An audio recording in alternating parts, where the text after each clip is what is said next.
Hello students. Today we will start with the next chapter, chapter 7, money. In this chapter we will do basically the unitary method to find answers. Now let me explain you what is unitary method. Unit means one. Unitary method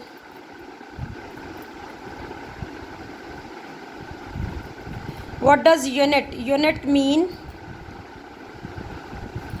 One means that method in which we find out the cost or the value for one unit only before going to the next.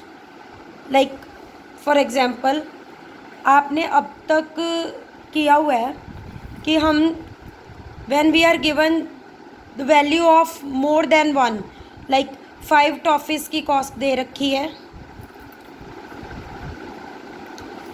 तो हमको 1 toffee की cost निकालनी है, मतलब ज़्यादा का दिया है 1 का फाइंड आउट करना है. In that case we do division, आपको याद होगा.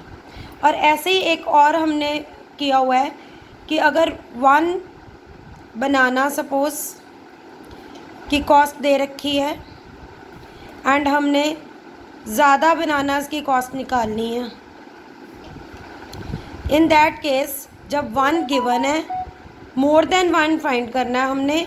इन that case we usually do multiplication. ये 2 हमने कर रखे हैं ऑलरेडी, आपको ये रूल्स पता है. ज़्यादा का दिया है 1 का निकालना है, 1 मीन्स यूनिट का निकालना है, तो then you will do division. हमको डिवाइड करना पड़ेगा 30 को 5 के साथ, देन यू विल गेट. और अगर यूनिट का दिया है मतलब 1 का गिवन है, ज़्यादा का निकालना, यहाँ पे 7 बनानास का निकालना है, तो multiply by 5 you will get 35 by multiply. ये दोनों जो रूल्स हैं जब हम कंबाइन कर देते हैं, then we get to find one next method that is called unitary method. Basically इसका मतलब क्या है? यूनिटरी मेथड का मतलब है हमको ज़्यादा की कॉस्ट दे रखी होगी और ज़्यादा की ही कॉस्ट निकालनी होगी, 1 का कॉन्सेप्ट उसमें नहीं होएगा. तो ऐसे केस में हम डायरेक्टली शिफ्ट नहीं कर सकते.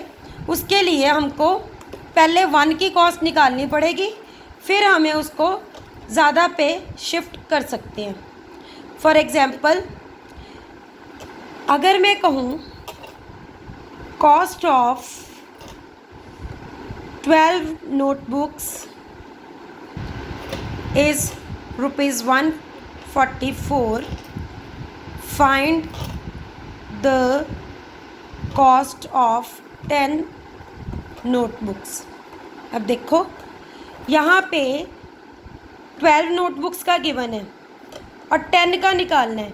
1 वाला कॉन्सेप्ट नहीं है, ना 1 का हमने फाइंड आउट करना है, ना 1 का हमें गिवन है. 1 का कॉन्सेप्ट है ही नहीं बीच में.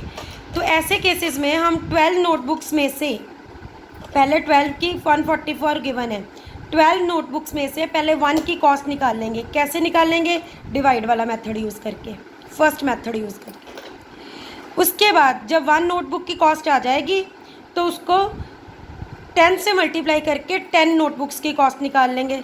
Then we will use this second method, multiply वाला. मतलब इन दोनों के कॉम्बिनेशन से हमारा ये क्वेश्चन सॉल्व होगा. अब देखो कैसे सॉल्यूशन कैसे करूँगी मैं इसका. Cost of 12 notebooks is equal to ₹144.